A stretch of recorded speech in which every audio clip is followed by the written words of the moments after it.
What's good? It's your boy, the urban legend, K to the Bird, KGUSA representative all day in the building. And today, we're going to be talking about some facts, not fiction. And the artist we're going to be focusing on today, Sadat X from Brand Nubian. I'm about to put y'all on game on how we linked up and how we dropped a couple of classic records together. Facts, not fiction.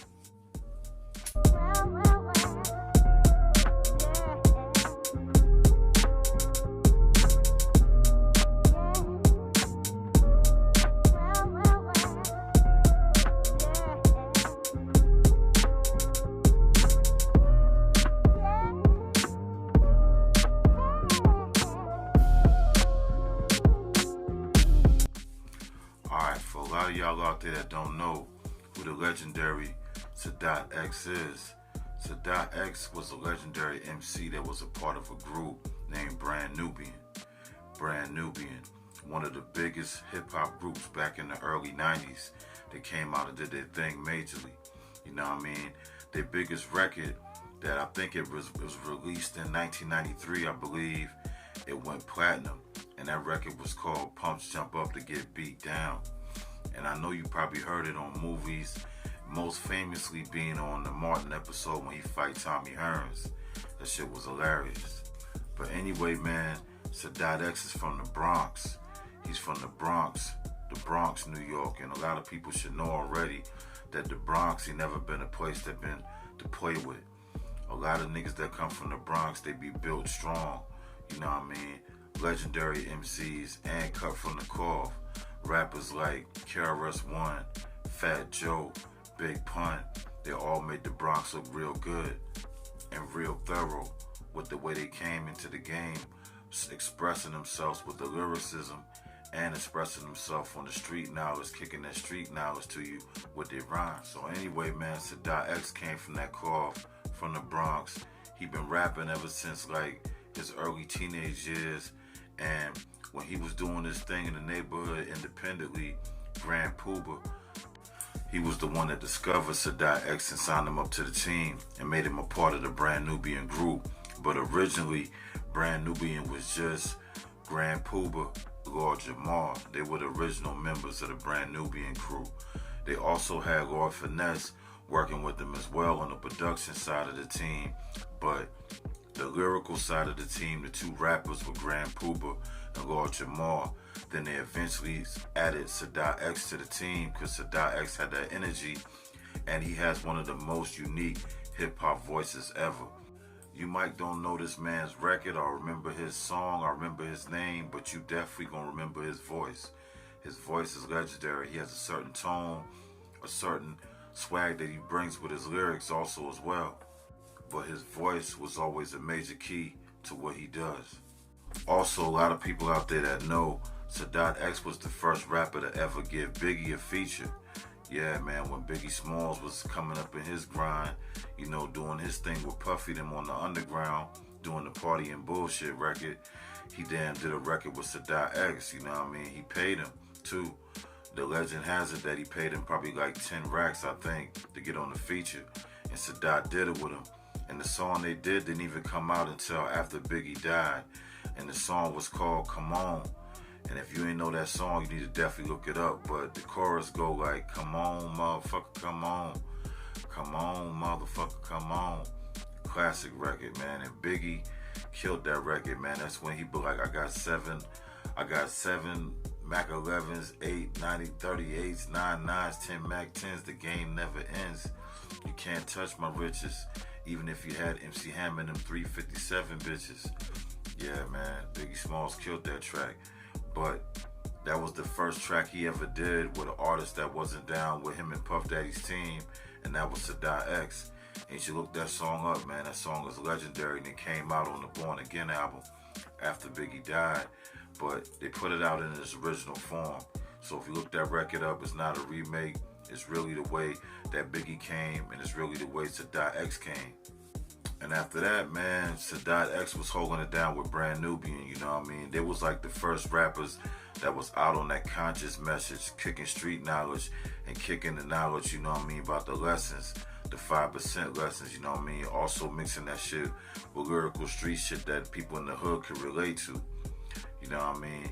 So they had a lot of success as a group, and then like in 98, they had a record that really made a real big impact on the game, and it was called Don't Let It Go to Your Head. You know what I mean? If you never heard that record, you should definitely look it up. It's got a real dope video. It used to always be on Rap City, 106 in Park and shit like that. It was a legendary record, you know what I mean? Don't Let It Go to Your Head. And it's just pretty much describing like how the rap game pretty much turned out now. Where, you know, they were making fun of rappers that was doing extra shit to get fame or doing clout shit to get fame back then. And it's crazy how if you look at that video now, it's still very relevant today, because niggas will do anything for clout and niggas will do anything for money when it comes to this music game, man. The music game real cutthroat. And these rappers like Sadat X always used to talk on that type of shit, always bringing consciousness to their rap, not just spitting anything. And that's the main reason why I wanted to work with him, you know what I mean? That's the reason why I really wanted to work with him and get him in the booth and do some music with him. So in 1998, with that song, Let It Go to Your Head, Sadat X dropped his first solo album. And that solo album was called The Wild Cowboy, with a lot of style, boy. Everybody that know Sadat X know about that album, and that album did pretty good. It went gold, and it was solid, you know what I mean? It was a real banging album, you know what I mean? If you never heard it, you should definitely check it out. It's definitely worth listening to. So after that, he went on his little solo run, man. He dropped a couple of more solo albums, and then shit went to the left for him, man. He got into some beef in the hood, in the Bronx, and he was carrying them toolies on him, man, keeping that strap on deck. He got caught up by the 12s, man, and got locked down. And he already was on probation for a past felony he had in the past, and he had to go sit down for a little while, man. If I'm not mistaken, Sadat did like, if I'm not mistaken, man, I think he did 5 years in the pen, man, straight up and down. And that was crazy when I heard about him going down. And when he was in there, he did a lot of interviews when he first came back, let people know his perspective. And he was saying, like, if you got a body or you a 5% in prison, man, they pretty much treat you all the same way they treat gang injunction. People that get locked up for gang affiliated shit, they treat 5%ers like another gang. Muslims, they treat them like a gang in prison, just like the Crips and Bloods. So he was saying the time, it didn't go by easy, but he had a lot of time to reflect and get his mind right, because he was like, he knew he shouldn't have still been on some hood nigga shit at that time, because everything he already accomplished, and he was like in his late 30s, but sometime a nigga feel like it's on, so they'd rather get caught with it than caught without it. Rather get judged by 6 than carried by 7. That's how that shit go. But in his situation, man, he took an L and shit went left for him. He did a little bit. And then when he got out, man, he started focusing, doing what he needed to do, getting back on his music grind, dropping his shit independently. And then after that, if you didn't know, he was dating the actor Regina Hall. And if y'all don't know who Regina Hall is the chick that played in Scary Movie 2. They had a relationship for a real long time, for like 10 years. But recently, in the last 3-4 years, I think they split that, they broke that up, you know what I mean? They went their separate ways, because Sadat started a new family, you know what I mean, with a chick in North Carolina. It's a good thing that he landed in North Carolina, because that means he got close to my home, and it was able for us to link, you know what I mean? The way we linked up was that Sadat X moved closer to the area I was in, and I was surprised. He was living in North Carolina, and Durham, and you know what I mean? I've always did music and networked it with guys in North Carolina, you know what I mean? Shout out to my dude, Tef Kumanati, you know what I mean? He's an artist in North Carolina, Durham area that does a lot of networking, and through the people that I knew in North Carolina, you know, I stumbled across the right person that had a relationship with him and knew where he worked at and said, yo, I got his phone number, we can then link with him if you want to link with him. So I reached out to him, hit him up on the line. Then we started building a relationship on the gram, and he was like, yo, I see what you're doing. I'm rocking with your music. I see you taking it real serious, and you bringing back lyrics. And I said, I appreciate that, man. You know what I mean? I always care about what I'm saying, not just about how I'm saying it. I care about what I'm saying as well. So we was building a good rapport, and I was working on an album, the LL Cool Bird Volume 3, all produced by my dude in Baltimore, Bagged Up Beats, and we was doing this soulful, nice album, you know what I mean? And I had a track called Supposed to Be. I already had recorded the track and everything like that, and laid it down with DC Productions in Myrtle Beach, you know what I mean, at the studio, so I had the record ready to go. So I just told him, you know, it's a record, a couple records I can hear you getting on. I can see you vibing with, and I can see you bringing your type of style and your voice to. So I sent them 3 records, and it was Supposed to Be. I sent them Working It Out, and I sent them, what's the other song called? Keep On Moving. What's the third song? Keep On Moving. I eventually put an artist from Carolina on that song, Chaos 843, Chaos. Shout out to Chaos, man. He came through and held it down for that track. But anyway, man, I sent the 3 tracks off of Sadat X, and he said, yo, I'm liking all 3 of these one, man. But the one that got me in here rapping right now, that got me freestyling to it, is that Supposed to Be. You know what I mean? And that was a song talking about relationships, you know what I mean? Talking about how your relationship is with your woman and what it's supposed to be like, you know what I mean? So that's what we was rocking with, the Supposed to Be. So I sent him the record. He sent the record right back, you know what I mean? Within 48 hours, I got the record back. He killed it, brought in a good lyricism. But it took a lot to get that record cleared because he's still signed to a label. If I'm not mistaken, he's still signed to Epic or Universal, one of the two. But I had to go through a lot of paperwork to get that song out on every platform and release, you know what I mean? But Sadat was real cool about it, you know what I mean? He understood how this game works for independent artists. He understand that we need the contracts, need your signature. And I think his girlfriend or his wife, or I would say his wife, they had a baby together, is like his manager. So they both were real helpful in trying to get this record and everything out there, you know what I mean? Because after Sadat dropped his verse, man, that record sounded like a masterpiece. And he wanted people to hear it just as much as I did.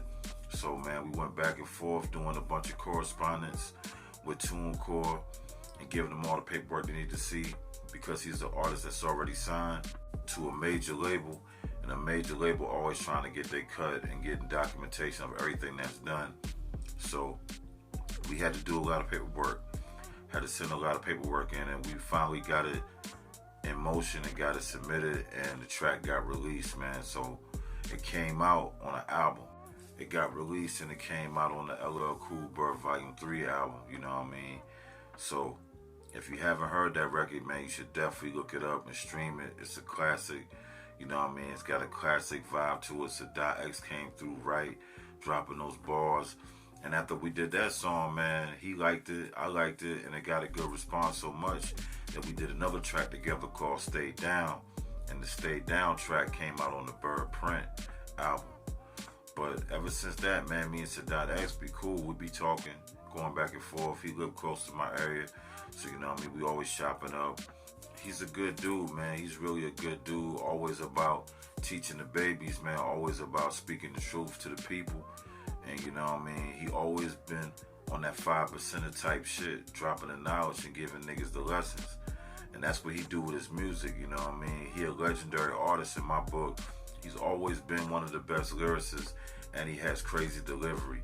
And if you don't know about Sadat X discography, you should look it up, man. He didn't work with Biggie. He didn't work with Jay-Z. He didn't work with Wu-Tang. He didn't work with Nas. He didn't work with everybody. Mos Def. He didn't work with Black Thought. He didn't work with everybody, man. KRS-One.